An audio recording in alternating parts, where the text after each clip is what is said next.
Bonjour à toutes et à tous et bienvenue dans un nouvel épisode passionnant de Tech News. Je suis votre hôte Abdallah et comme toujours, nous sommes ici pour explorer les idées, les histoires et les innovateurs qui façonnent l'avenir du travail et de la technologie. Aujourd'hui, on a avec nous Monsieur Barthélemy Hopi et veuillez accueillir chaleureusement et dites-moi quelque chose, Monsieur Bémy, que je connais pas sur vous. Alors en premier, je voulais te remercier de m'avoir invité dans ton podcast. Alors, peut-être que si je devais te dire quelque chose que tu ne sais pas sur moi, je peux te dire que je ne me suis remis au sport qu'il y a 5 ans, quand mon petit garçon a commencé à courir plus vite que moi. Et crois-moi, c'est quand tu commences à atteindre la quarantaine, te rendre compte que ton fils court plus vite que toi, ça fait un choc. C'est vrai, votre fils a quel âge? Il À a cette 14 époque. ans aujourd'hui, donc il arrivait à Mmh. la dizaine d'années à l'époque. Wow. Et et il courait le trail de 5 kilomètres plus vite que moi. Wow, c'est intéressant.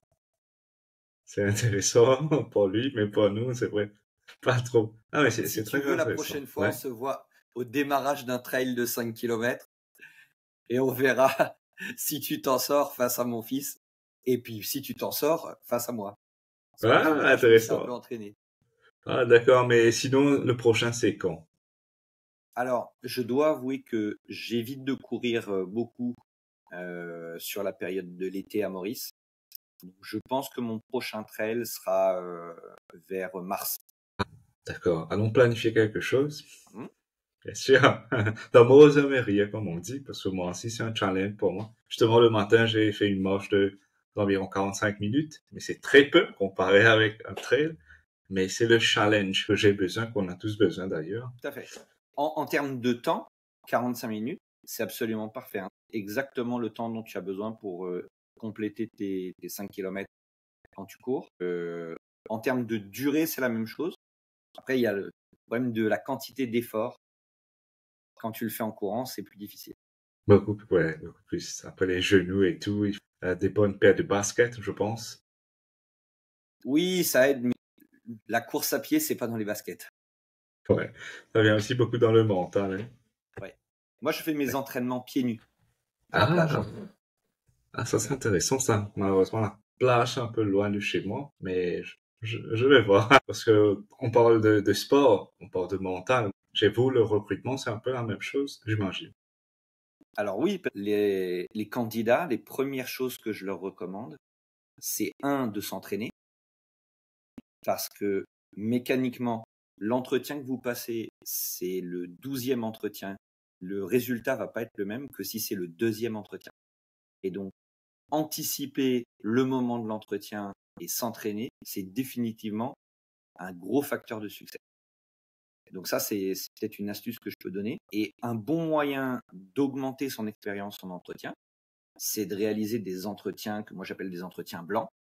Et donc, pour faire un entretien blanc, c'est facile. Vous prenez quelqu'un avec qui vous entendez bien, peut-être un collègue qui sait que vous cherchez un emploi, ou un cousin, et vous lui demandez s'il peut vous faire passer un entretien blanc.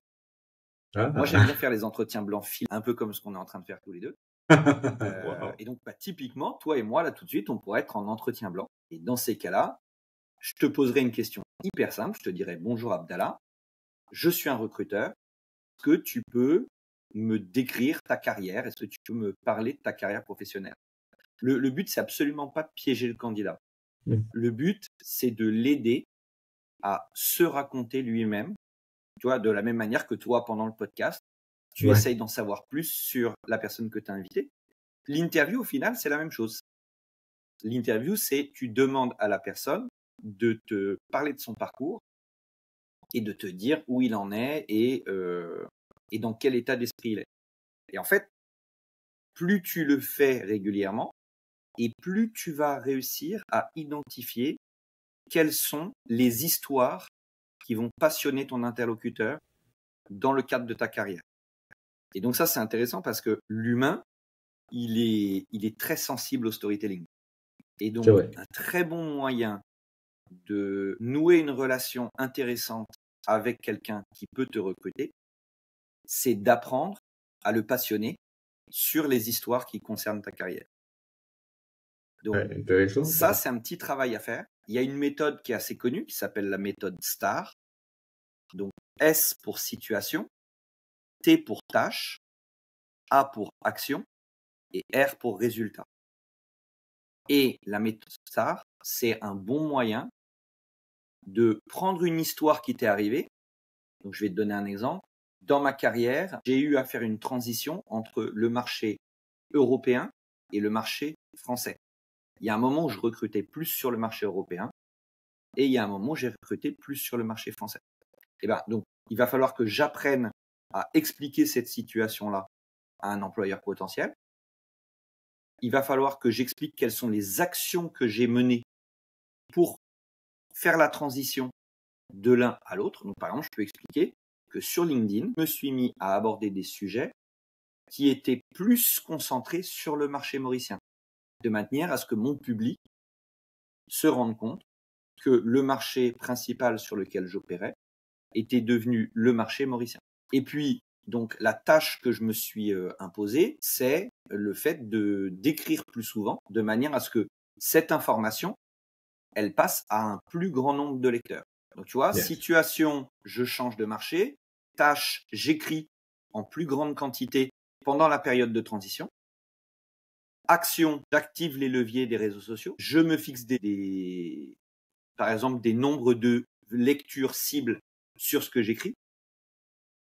Et je ne m'arrête que quand j'ai atteint ces objectifs-là. Et puis donc, qui dit objectif dit résultat. Et les résultats, c'est les résultats chiffrés que j'obtiens. Donc, par exemple, en termes de nombre de rendez-vous ou de nombre de candidatures obtenues par semaine. D'accord, je suis en train de penser. Il faut réussir à le faire en étant suffisamment organisé pour que la personne en face se dise cette personne est organisée. J'aimerais bien l'embaucher parce que quand elle met en place un plan d'action, c'est un plan d'action qui est organisé. Et puis aussi, tu vois, avec le sourire, parce que t'as pas envie d'embaucher quelqu'un qui est dans la panique, qui ne planifie pas assez bien les choses pour être détendu. Parce que tu vois, si dans ton équipe, tu as des membres de l'équipe qui sont hyper détentes, qui planifient les choses à l'avance, et il y a des gens qui le font au dernier moment, bah, ceux qui le font au dernier moment, ils vont un petit peu contaminer avec leur stress les membres de l'équipe qui, eux, sont détendus parce qu'ils ont l'habitude de planifier les tâches à l'avance. Donc, il y a tout un équilibre. Ce qui est hyper compliqué dans l'entretien, c'est que finalement, en condensé en très peu de temps, tu dois montrer qui tu es en très peu de temps. Et c'est très facile de se tromper sur quelqu'un quand tu n'as pas beaucoup de temps pour faire connaissance avec lui. Et on revient un peu au thème du podcast. Ouais. Parce que dans un podcast, c'est pareil. Finalement, tu as très peu de temps pour faire connaissance avec quelqu'un. Et donc, si par exemple, ce matin, j'ai l'air tout endormi, les gens vont se dire, ah bah le lundi matin, Barthélemy, c'est quelqu'un qui a l'air un peu endormi. Et c'est normal, hein. Tu vois, on tire des conclusions de ce qu'on voit. En fait. Oui. On appelle ça la première impression, c'est la dernière. Ouais. Justement, quand tu vas en entretien d'embauche, t'espères que ça va pas être la dernière. On a appris pas mal de choses. Je vais rechercher un peu sur ça et je vais voir comment on peut d'abord le mettre en pratique pour Tech News. En fait, c'est pas très très compliqué et puis en plus, l'IA le fait très bien. C'est-à-dire que c'est pas très compliqué parce que tu as énormément de sites et en français et en anglais qui parlent de cette méthode-là. C'est vraiment une méthode qui est connue. En plus, ChatGPT t'aide très très bien à développer tes histoires sur la méthode STAR. Ça veut dire que tu peux même lui proposer ton CV et des histoires qui te sont arrivées et il peut te proposer des modèles pour découper ton expérience avec des histoires de la méthode STAR. Donc, vraiment, en termes de méthode, c'est quelque chose qui est assez facile à déployer. D'accord, ouais. C'est pas mal. On commence très bien avec des tips super intéressants. Et moi, ce qui m'intéresse plus, ça, c'est la méthode choc que vous me disiez auparavant. C'est quoi le secret? Ça, c'est trop tôt. Non, c'est ok. Allez, on vous attend. Alors, tout à l'heure, tu me disais que tu connaissais des gens qui étaient victimes du syndrome de l'imposteur. Ouais, tout à fait. Et que c'était une situation qui était parfois compliquée à gérer. Le truc, Abdallah, c'est que moi, je pense qu'on en connaît tous des gens qui ont le syndrome de l'imposteur. Et dans une moindre mesure, je pense que on l'a tous. En fait, quand tu commences quelque chose de nouveau, tu as toujours un peu le syndrome de l'imposteur. Je te donne un exemple. Quand j'ai couru pour la première fois un trail avec mon fils et qu'il m'a battu, j'ai eu le syndrome de l'imposteur. Je me suis dit, j'ai arrêté le sport pendant trop longtemps. Je me suis focus sur mes enfants. Et finalement, maintenant, mon focus doit changer. Si je veux continuer à pouvoir faire des trucs avec mes enfants, il faut que je sois en forme. Donc, Ah comment je vais ouais. faire? Tu peux l'avoir sur des choses hyper différentes. Ça peut être dans le travail, mais ça peut être aussi en tant que parent. Ça peut être aussi quand tu te lances dans une nouvelle activité, comme par exemple quand tu lances un podcast. J'imagine que la première fois que tu as lancé ton logiciel de podcast, ça a été un gros sujet pour toi de poser la question de savoir si tu allais être à la hauteur en tant que hôte de podcast. Tout à fait. 100%. Et C'est c'est vrai. pareil quand tu fais passer la première interview à quelqu'un pour un job. Et pour être franc avec toi, je pense que la première fois que j'ai fait passer une interview, j'étais pas très bon. Et c'est assez naturel. Je le disais tout à l'heure pour les entretiens, les secrets pour s'améliorer pour ce genre de choses, ils sont relativement universels. C'est anticiper, planifier, et puis après, bah, tu te lances. Peut-être la première fois, tu n'es pas très très bon, mais la répétition fait que tu t'améliores. Quand tu as prévu, par exemple, d'aller à ton premier trail, bah, t'entraîner à courir un petit peu dans les semaines qui précèdent, c'est quand même une bonne méthode, sans doute, pour que le jour J, ça soit moins difficile. Que pour une interview, c'est pareil, tu vois, tu fais tes histoires à l'avance avec la méthode STAR.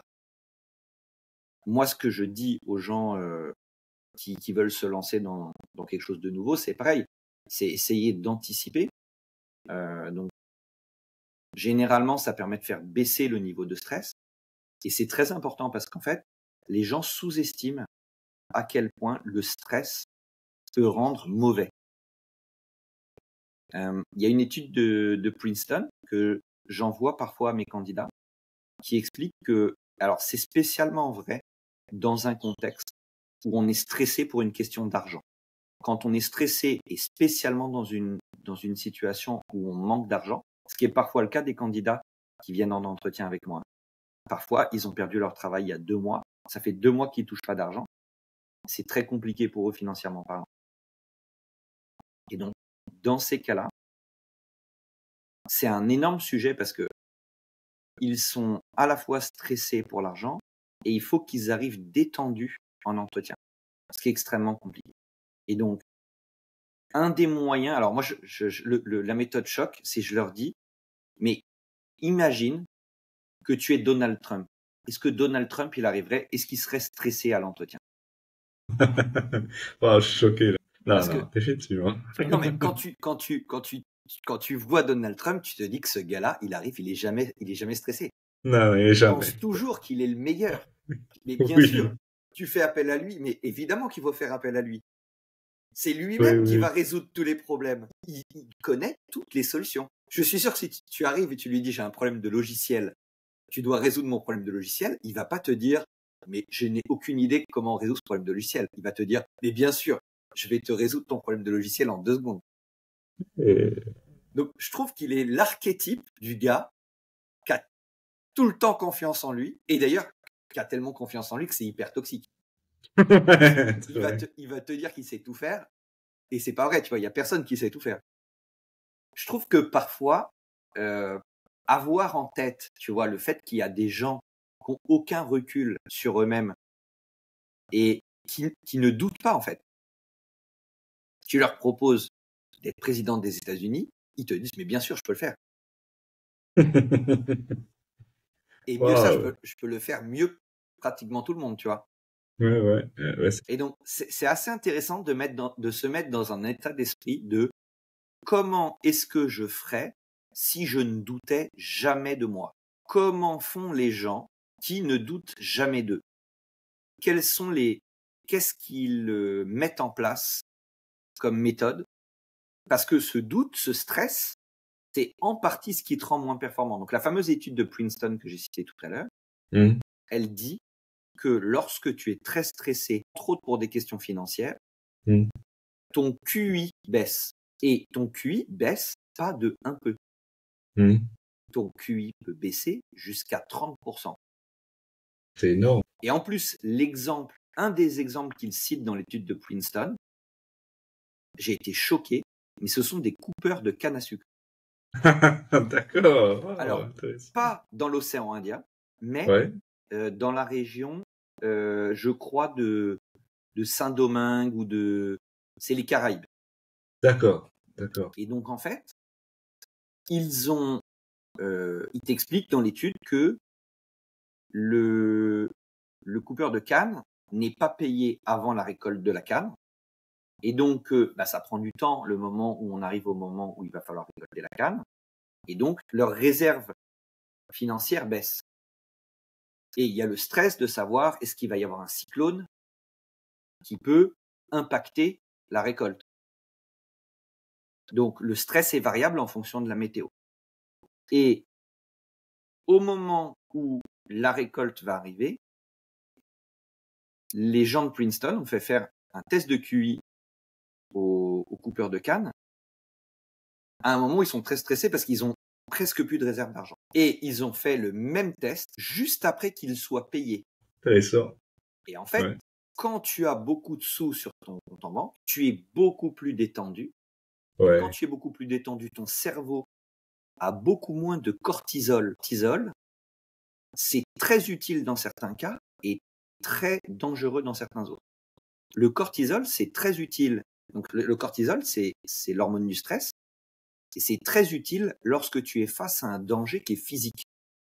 Par exemple, ta maison prend feu, tu dois t'enfuir de cette maison le plus vite possible. Là, le cortisol va t'aider.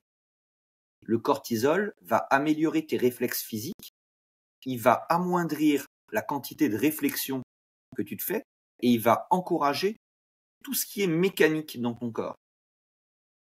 Donc, par exemple, si tu étais déjà un peu brûlé une partie de ton corps ou quelque chose comme ça, c'est le cortisol qui va faire que tu ne sens pas la douleur et que tu continues de t'enfuir malgré la douleur. Ah. D'accord. Parce qu'il va t'empêcher de réfléchir à la douleur. Mm. Inversement, quand tu as un problème sur lequel tu dois réfléchir, le cortisol, c'est très mauvais. Parce qu'il t'empêche de réfléchir. D'accord. Et donc, pendant des milliers d'années, l'humain, il se posait pas de questions sur son banquier, la fin du mois, tout ça. Donc, le Pas du tout. cortisol, c'était utile c'est un avantage évolutif pour résister à des problèmes. D'accord. Si tu t'étais battu avec un animal et qu'il t'avait blessé, le fait de ne pas sentir la douleur et de réussir à rentrer au village, même blessé, Mm. c'était un avantage. D'accord. Mais aujourd'hui, on se sert moins de ça. Ouais. Tout à fait. Donc aujourd'hui, maintenant qu'on a un banquier, c'est un peu un problème d'avoir du cortisol dans le cerveau. Et donc voilà. Typiquement, une des recommandations que je fais à mes candidats, c'est de pratiquer des choses détendent énormément avant leurs interviews. Et tu vois, par exemple, toi, si tu es stressé par les podcasts, c'est quelque chose que tu peux pratiquer aussi. Tu l'as dit toi-même, tu as une super... tu vois, tu le fais naturellement. Tu m'as dit, je suis allé marcher 45 minutes. Ouais. Eh ben, marcher 45 minutes dans la nature, c'est excellent. C'est un très très bon moyen de faire baisser ton niveau de stress. Un truc que j'ai découvert récemment en discutant avec un candidat, le candidat m'a dit, moi ce que je fais, c'est que j'emmène un livre et je lis. C'est hyper efficace. Quand ton cerveau se projette dans un livre, il sort complètement de la réalité et c'est un excellent moyen de faire baisser son niveau de stress. Je connais même une entreprise à Maurice qui a plein de livres dans une espèce de bibliothèque et ils recommandent au staff. Donc ils ont une pause déjeuner qui est un peu plus longue et ils recommandent au staff de lire ou d'écouter des podcasts pendant la pause déjeuner qui débordent sans problème, de manière à ce que les gens puissent commencer l'après-midi en étant moins stressés aussi. Wow, tu vois, en termes de culture d'entreprise, c'est magnifique. c'est magnifique parce que, un, tu prends soin de tes staffs, tu les aides à déstresser. Et deux, comme ils déstressent, ils sont plus performants. C'est intéressant. Et pas mal de choses, hein. Beaucoup de choses même d'ailleurs. Ça me donne pas mal des idées aussi pour entreprise chez moi, mais ouais, pour notre audience aussi. Peut-être on a ajouté quelque chose de dernier à la fin. Et s'il y a une entreprise qui t'écoute, moi, ma recommandation, c'est créer une bibliothèque de livres au bureau. Ouais, c'est pas mal ça. Ça coûte pas très très cher. Et puis moi, une des choses que je trouve très sympa dans le fait de créer une bibliothèque, c'est la référence. Tu vois, quand tu es plusieurs personnes dans l'équipe à avoir lu le même livre, tu peux utiliser le livre comme référence parce que tout le monde va avoir la référence. D'accord. Donc si tu mets dans ta bibliothèque des livres sur le management, le travail d'équipe, eh bien, ça va t'aider à pouvoir dire, ah bah tu vois, on est dans telle situation, qui est dans tel livre. Ouais. Ça me fait penser pas mal de choses. Beaucoup d'idées d'ailleurs. Non mais c'est excellent. L'avantage, tu vois, moi par moi-même, j'ai pas tant d'idées que ça. Ouais. J'ai des idées grâce à des gens comme toi qui font des podcasts que j'écoute, parce que j'écoute beaucoup de podcasts. Ah, intéressant. Et puis j'ai des idées en lisant des livres. Et alors parfois, je suis même un peu paresseux. J'ai des idées parce que j'écoute des podcasts sur des livres. Et après, je lis pas le livre. C'est un peu cliché, mais je trouve que le podcast, c'est hyper agréable comme format. Donc, je te copierai peut-être un jour. Un jour, je lancerai peut-être mon podcast parce que je trouve que c'est génial. Tu vois, à Maurice, on passe pas mal de temps dans les embouteillages. Et en fait, tu peux pas lire quand tu es dans les embouteillages. Le podcast, c'est vraiment génial, je trouve, moi, pour la voiture. Ouais, c'est ça. C'est le même feeling que j'ai depuis des dizaines d'années. Depuis 15 ans de cela. Je faisais ça quand je partais à l'université. Pourtant, j'étais dans le bus, mais j'écoutais très souvent. Et quand j'ai eu mon licence, j'ai commencé à conduire. Je faisais ça, effectivement. J'ai fait ça pour tellement de différents podcasts, même des vidéos YouTube, mais je regardais pas les vidéos, bien évidemment. Mais l'idée était tout le temps, hein. Il y a peut-être un podcast à lancer, que tu me dis que c'était pour l'université. Quand je partage avec mes enfants me disent que dans le bus, ils écoutent la radio. Alors, la radio, ça a plein de bons côtés. Mais tu as aussi toutes les guerres, tous les massacres et tout. Ça arrive régulièrement qu'ils viennent me voir et me disent, écoute papa, on a entendu une histoire de guerre là, est-ce que c'est vrai qu'il y a eu des massacres, est-ce qu'il y a eu des morts? Et puis ils me disent même, ils partent assez tôt le matin et parfois ils partent vers 6h35, quelque chose comme ça. Et les annonces, tu sais, de décès à Maurice sur la radio, ça arrive que ça soit à cette heure-là. Et je me dis, finalement, est-ce que l'État mauricien, il ne devrait pas proposer à tous les chauffeurs de bus ou une radio éducative pour mettre cette radio-là dans les bus des enfants le matin, ou tu vois un podcast que les enfants pourraient écouter en allant à l'école le matin avec des trucs hyper intéressants. Tu vois, et ça pourrait marcher même pour l'université. Toi, tu es animateur de podcast, tu as peut-être une carte à jouer. Ah, je vais noter ça. Définitivement, quand je fais l'édit, je vais noter immédiatement, en fait. D'ailleurs, envoyer un petit message, un petit mail au ministère ou même le PMO. À voir, bien sûr. Mais c'est super intéressant, ça. Trop d'idées intéressantes aujourd'hui. Je vais devoir besoin d'un peu de temps pour digérer tout ça. Tu sais, c'est peut-être grâce à ta marche dans la nature. Ça fait baisser ton niveau de cortisol. Et résultat, t'es plus détendu. Non, c'est vrai. C'est bon. Les collègues, les amis qui me demandent souvent comment tu fais pour être aussi détendu, relax, tu rigoles. Assez souvent, ils pensent que c'est partie de ma personnalité. Qu'une partie, c'est vrai. En vérité, j'ai comme vous avez dit, hein, c'est quand je pars marcher, faire un peu du bodybuilding, entre guillemets, au gym, ça me détend énormément et là, j'ai ma propre voix, mon self, comment dire, que j'ai développé avec des années. Et ça sort parce que je fais pas mal aussi du public speaking. En fait, j'ai travaillé beaucoup, pas beaucoup une année en attendant l'université comme salesman. Ok. Je travaillais, on vendait des assurances, par exemple, et j'ai fait ça juste pour développer les skills. Et là, après 5, 6 ans, à mon dire 10 ans, ça me porte beaucoup, ça m'aide beaucoup. Je suis beaucoup plus détendu, relax, j'arrive à parler devant tout le monde. C'était un investissement que j'avais fait à l'époque. Surtout, c'est le anchor, comme on dit, un public speaker, motivational speaker qui s'appelle Tony Robbins, que j'écoutais beaucoup quand j'étais encore jeune. Enfin, je suis encore jeune, mais quand j'étais à l'université, et il parlait toujours du phénomène de un anchor. Un anchor, c'est comme les bateaux, enfin, je sais pas comment dire ça en français. Je sais, mais j'ai pas le mot. Il L'encre. disait l'encre, voilà. Et C'est même, un je peu ça. pense que tu peux utiliser le terme ancrage. Ah, Tu vas utiliser un point d'ancrage qui va te stabiliser, en fait. voilà, c'est ça. Le cardio, l'exercice, les marches dans des temps, mais là, c'est arrivé le temps, enfin, je le faisais avant, 8 ans avant, peut-être 7 ans, j'ai oublié. C'est les trails, les hikes et les trails, pour me challenger un peu, là. Là, c'est 10 un kilomètres. excellent moyen. Et puis le sport. Donc, tu vois, dans les derniers podcasts que j'ai écouté un podcast qui parle du livre Outlive de Peter Attia. En fait, le livre parle un peu de comment est-ce que tu vieillis bien. Tu vois, comment est-ce que tu fais pour vieillir en bonne santé. Et c'est intéressant parce que ça te donne une perspective un petit peu longue, y compris à l'échelle d'une carrière, sur comment détecter au final que ta carrière ou que ton métier peut avoir un impact sur ta santé. Il donne 4 piliers, Peter Attia. Il dit, tu dois avoir un œil sur ces 4 piliers-là si tu veux être en bonne santé. Le premier pilier, tu l'as très bien cité, c'est le sport. Parce que tu ne peux pas vieillir en bonne santé sans muscles. Et puis même, tu l'as dit toi-même, en termes de détente, contrôle de soi, c'est excellent de faire du sport pour sentir qu'on est en contrôle de sa vie et de soi-même.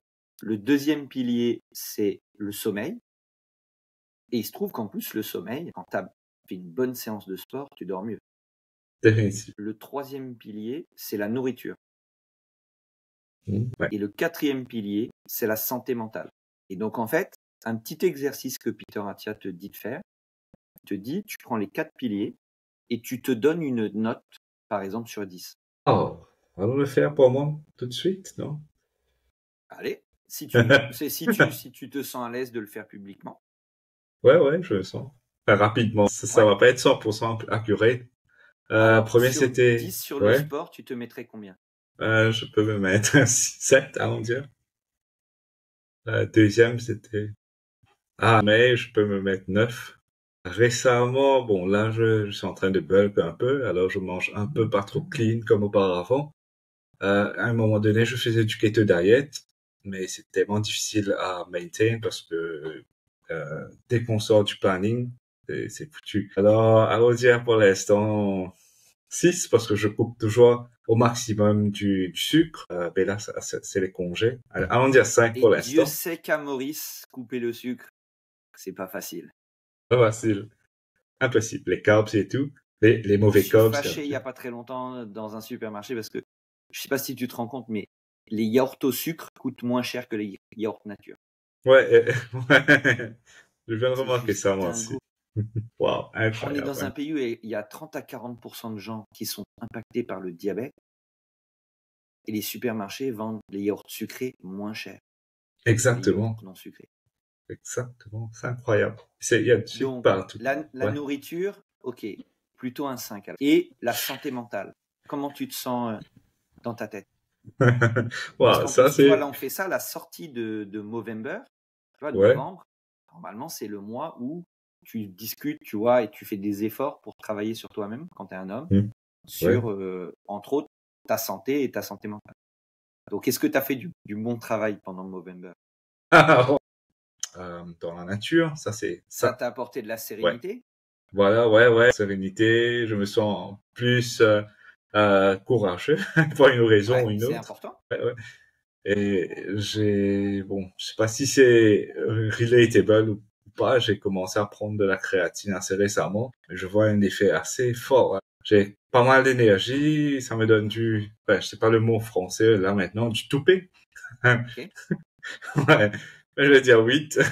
8 pour avoir le room for improvement, mais 8 pour l'instant. Parce que je peux Ok. encore m'améliorer. Donc, en fait, tu vois, Peter Attia, dans son bouquin, il dit, alors, une fois que tu as pris tes 4 piliers et que tu leur as donné une note, en fait, tu commences à travailler sur le pilier sur lequel il y a la plus basse des notes. Et donc, pour toi, typiquement, ça va être, si je me souviens bien, la nourriture. C'est ça. Et donc, tu vas travailler dessus jusqu'à ce que tu estimes que si tu devais te renoter, ça ne serait plus le pilier qui aurait la plus mauvaise note. D'accord. Et il Et y a un à ce timeline pour ça? moment-là, tu travailles Ouais. sur le nouveau pilier qui a la plus mauvaise note. Ouais. Et tu l'améliores, et ensuite, et ainsi de suite, tu vois. Et ça te permet, en permanence, de travailler sur le point qui se passe le moins bien pour toi. D'accord. Je pense que la nourriture, ça va être le plus challenging. Là, Par c'est contre, surtout, tu vois, là, en décembre, je pense que là, pour le coup, c'est très relatable, tu vois. Je pense qu'il y a beaucoup de gens qui vont te dire que c'est extrêmement challenging. Moi, j'hésite à me mettre un challenge de Dry January. c'est quoi? Dry Eh ben, January, je sais pas. c'est pas d'alcool en janvier. Ah, d'accord. Donc, après les fêtes de Noël et tout, il y a la question de savoir est-ce que ça peut pas faire du bien au corps de ne pas consommer du tout d'alcool pendant un mois. Ouais, pas mal. C'est une bonne idée. Donc, écoute, je n'ai pas encore décidé, Ouais. mais ça me trotte dans la tête. Il est bien possible que je le fasse. C'est juste qu'en janvier, il fait bien chaud et une bonne bière parfois. C'est irrésistible. C'est pas tout le point, c'est d'être en contrôle de soi-même. Ouais, c'est ça. Ouais. Pour moi, la seule chose qui est irrésistible, c'est souvent au bureau où entre les amis et les cousins, la PlayStation et les FIFA. Ça, j'arrive pas à me contrôler. Je perds beaucoup de temps. Et ce que j'ai fait, so far, c'est que j'évite les triggers. C'est-à-dire à la maison, par exemple, je vais ramasser la PlayStation, je vais donner les autres personnes à cacher les manettes. Je pourrais ça me trigger. Mais à part ça, je peux contrôler assez bien. C'est pas mal. Tu peux compter sur personne pour cacher le PlayStation. Moi, je suis un papa horrible, je pense. Et j'ai carrément pas acheté de PlayStation et pas acheté de télé. Chez moi, on n'a pas de télé, pas de PlayStation. Alors après, ça n'empêche pas mon fils d'avoir quand même trouvé un petit jeu sur téléphone portable. Ouais, Il joue beaucoup à un jeu qui s'appelle Brawl Stars. j'ai Beaucoup de entendu. succès. D'accord, oui, j'ai entendu. Intéressant. Non, ça aussi, c'est une très bonne idée, hein. Pas de télévision, parce que je connais des amis qui n'ont pas de télévision pour différentes raisons. Et pour moi, que je suis un accro au foot, j'arrive pas. Ouais. Alors après, en revanche, tu vois derrière moi, là, il y a un vidéoprojecteur. Oui, je vois, Donc en tout à fait, fait. je veux dire, je suis pas quelqu'un qui est contre l'écran tout court. Mais je trouve que c'est intéressant d'avoir une certaine intentionnalité dans le fait de regarder quelque chose. Et donc, tu vois, C'est vrai. typiquement, un des derniers trucs qu'on a regardé en famille, c'était lié à un sujet un peu justement générationnel. Mon fils me parlait d'un influenceur qui s'appelle Inoxtag. Je connais, Ça ouais. te parle?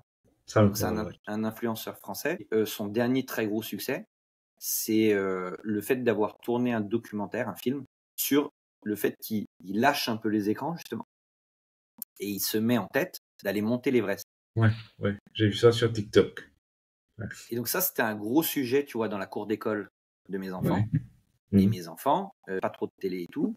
Et je leur ai dit, bah écoutez, vous savez ce qu'on va faire? On va prendre le film sur YouTube, parce que l'influenceur, d'un point de vue marketing, il est hyper bon, hein. Donc il a mis son film gratuitement sur YouTube. Il a complètement contourné tous les circuits de distribution habituels et tout. Et son film est passé très vite à la télévision en France. Ah, wow, Donc intéressant. il a été hyper bon. Et là, pour les périodes de Noël, il vient de lancer un manga. Et donc le D'accord. gars va vendre des tonnes de son manga parce que il a un plan marketing qui est un truc vraiment digne des meilleurs. Donc le film, si tu veux jeter un coup d'œil, il s'appelle Kaizen. En termes de stratégie, tu vois, en plus, c'est tout aligné. C'est un influenceur qui aime beaucoup l'univers japonais. Et donc, quand il va monter l'Everest, évidemment, il a un chapeau de paille, tu vois, qu'il emmène avec lui pour monter l'Everest. Un peu en mode One Piece. Après, quand il lance son manga, tu vois, il y a tout de suite, il y a un lien en termes d'univers. Non, le gars, d'un point de vue marketing, c'est un tueur. Ouais. Je Mes vais enfants, ils copier ont ces adoré idées. parce que mes enfants, ils adorent les mangas. Ouais. Et donc, les deux, quand je leur ai dit qu'on allait regarder ça en mode cinéma à la maison, projeté sur le mur et tout, ils étaient à fond. Donc voilà, si Ça vous me êtes un donne des parent et idées. que vous regardez ce podcast, je vous recommande de mettre Kaizen à vos enfants à la maison. Vous allez voir, c'est un bon moment en famille. Ah, il y a un moment un peu chaud, parce que l'Everest, c'était quand même un challenge qui est dangereux. Et donc, c'est flouté dans le film, mais il y a quand même un moment où tu sais, quand tu montes l'Everest, tu vois des corps de gens qui sont morts sur la Ah, montagne. ouais. Et donc ça, c'est le moment un peu touchy. Donc, je préfère, tu vois, le préciser. Il faut montrer ça à des enfants que si vous savez que vous allez être en capacité de gérer ça. Ils ne verront pas, ça sera flouté, mais on leur dira qu'il y a des gens qui meurent en montant l'Everest. Et c'est vrai, il y a régulièrement des morts. D'accord. Je suis en train de regarder son YouTube channel. Ah, mais non, ça me dit. Ouais, non, en été, bien sûr. Ça me parle tout à fait parce que je suis un grand fan d'anime, de manga. Récemment, j'ai lu JoJo Bizarre Adventure, numéro Alors, je 7. connais de nom, mais j'ai jamais lu. Ouais, Mais c'est... c'est moi qui ai mis des mangas dans les mains de mes enfants. Parce que Ouais. tu vois, le problème, c'est que quand tu élèves des enfants, si tu leur mets pas de PlayStation et pas de télé, tu vois, il Ouais, faut trouver des trucs. Donc des moi, j'ai trucs. acheté une tonne de BD, une tonne de comics et une tonne de mangas. Ouais. Et donc mes enfants, en revanche, je pense qu'ils sont les tueurs de leur classe. Tu vois, sur PlayStation, ils sont nuls. Mais alors, je pense qu'il n'y a aucun enfant peut-être même à Maurice, qui ont lu plus de mangas que les miens. Intéressant, on a quelque chose à parler. On va se Ma fille, je suis rencontrer obligé de pour lui le trait. confisquer les mangas le soir. Parce que sinon, Ouais. à 22h30, je Hmm. peux la retrouver avec la lumière allumée en train de lire des mangas, tu vois. Mais je pars du principe qu'il vaut mieux être passionné de lecture et de manga que Hmm. être passionné d'écran. Ah, c'est L'impact important. sur le cerveau et tout, et en termes d'addiction, je me rassure en me disant que c'est une addiction moins grave. Et puis, il n'y a pas très longtemps, elle était addicte à Harry Potter. Alors, Ah, c'est pareil, je me dis, bon, être addict à Harry Potter, il y a des tonnes d'enfants dans les années 90-2000 qui étaient addicts à Harry Potter, et a priori, les adultes sont à peu près OK. ouais. Ouais, Donc, j'ai été, quand même. ouais, toi aussi? Mais c'est pas vraiment la lecture, ma soeur, tous les livres, je pense. J'ai lu un peu 100 pages. Je préférais les films et les jeux. Alors, moi aussi, tu te doutes bien que mes enfants, ils préfèrent les films. Donc, le Ouais. deal, c'est, tu lis le Harry Potter, et quand tu as terminé, on met le Harry Potter sur le vidéoprojecteur, et on le regarde en famille. Très bon deal. Donc, c'est pas totalement la prison chez moi. Ils ont Ouais. quand même droit à des trucs, mais il faut faire un petit effort. Voilà, ça tombe pas tout seul. C'est vrai, tout à fait Parce vrai. que dans la Waouh. vie, toi-même tu sais, Ouais. dans la vie professionnelle, c'est rare qu'il y ait des trucs qui tombent du ciel tout seul pour toi et sur lesquels tu t'es pas battu. Et alors, je peux même aller au-delà de ça. Je vais te dire un truc. En termes de carrière, je constate que il y a beaucoup plus de gens très bien payés qui me contactent et qui contactent des chasseurs de tête et qui postulent et tout, que des gens mal payés. Ça, c'est peut-être une autre astuce carrière, tu vois, pour revenir après les histoires d'enfants. C'est Ouais. une autre astuce que je peux donner aux gens qui regardent le podcast ou qui l'écoutent. C'est que avoir une gestion active de sa carrière, c'est un moyen d'être mieux payé. Pourquoi? Parce que si tu te renseignes en permanence sur les opportunités de travail que tu peux avoir, quand il y a une très bonne opportunité de travail, tu es au courant. Vendredi, je discutais avec un candidat et le candidat me disait qu'il avait vu une annonce d'emploi et qu'il allait y postuler cette semaine. Et je lui ai dit, c'est une erreur. Tu vois l'annonce, plus tu postules vite, mieux c'est. Pourquoi? C'est hyper simple, hein. Les recruteurs, c'est des humains comme tout le monde. On n'est pas des surhommes, on est juste normaux. Donc, quand tu mets une annonce, tu reçois 30 CV. Puis après, la semaine d'après, tu en reçois 100. Tu vois 100, tu fais, oulala, ça fait beaucoup. On va déjà regarder les 30 premiers que j'ai reçus. Et puis, si dans les 30 premiers, il n'y a pas assez de gens valables, là, je ferai le boulot d'aller regarder les 100 d'après.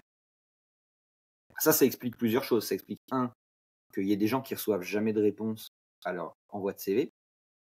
Parce que, en fait, si la semaine d'après, t'as pas coupé l'annonce et tu reçois encore 200 CV, et à un moment, répondre à 330 personnes, ça prend beaucoup de temps. Moi, je pense qu'il faut pas en vouloir. Donc, n'en voulez pas aux gens qui ne vous répondent pas. Là où ça déconne un peu, je pense que ça aurait été bien qu'ils mettent un message automatique. C'est top de dire au moins à la personne, merci beaucoup d'avoir postulé, ça a de la valeur pour nous. Et tu vois, moi, je préviens les candidats, je leur dis, quand je reçois trop de candidatures, il y a un moment, c'est très difficile à traiter. Donc oui, c'est traité de manière un peu automatique, et c'est pas pour être désagréable, c'est juste que sinon, je m'en sors pas, en fait. Sinon, au lieu de faire mon travail, je me retrouve juste à répondre à des gens. Et en fait, plus tu reçois de candidatures, et plus c'est ça. Dans les entreprises où tout le monde veut aller travailler, c'est une catastrophe. Tu vois, quand tu bosses chez Google, tu reçois des centaines de milliers de candidatures. Tu n'as pas des centaines de milliers de postes pour les gens. Donc, tu es un petit peu obligé de rendre plus difficile le fait de postuler, et puis répondre de manière automatique à tout un tas de personnes. Il ne faut pas être vexé. Et en revanche, quand vous voyez une annonce, dès qu'elle sort, plus vous êtes rapide et mieux c'est. Parce que vous avez des chances d'être dans les premières personnes qui vont être contactées par le recruteur. Alors peut-être je peux donner ça comme conseil. Si en plus c'est personnalisé, ça veut dire que si en plus vous prenez votre CV et vous mettez en avant dans votre CV les choses qui correspondent spécifiquement à ce poste-là. Là, vous augmentez encore vos chances que la personne elle vous appelle, qu'elle vous retienne pour l'entretien. Et puis, le top du top, si vous n'êtes pas du tout victime du syndrome de l'imposteur, c'est de mettre un message aux ressources humaines de l'entreprise en disant bonjour, je vous ai envoyé mon CV. Si vous avez quoi que ce soit comme question, je suis disponible. N'hésitez pas. Parce que c'est un moyen supplémentaire de vous faire remarquer. C'est vrai. Si, en tant que recruteur, vous avez reçu les 30 premiers CV et il n'y a qu'une seule personne qui vous envoie un petit message, son nom va vous parler quand vous allez voir son CV. C'est bien. Et donc, c'est une bonne méthode. Ouais. Voilà. 3 petites astuces. Je savais pas. Wow, super. Je pense qu'on va terminer ici aujourd'hui, mais je pense aussi qu'on aura une deuxième partie plus calée sur les tips, comment ça fonctionne, le background du recherche. Et on va le faire un peu plus après, l'année prochaine, après le challenge de janvier, le dry January. Non, c'est bon. C'est pas mal, mais par contre, en mars, définitivement, je vais mettre ça dans mon calendrier. On se rencontre pour le trail. Avec plaisir. Ouais. Mais sinon, merci beaucoup tout le monde, l'audience. Merci. Au revoir. Merci Abdallah. Ouais.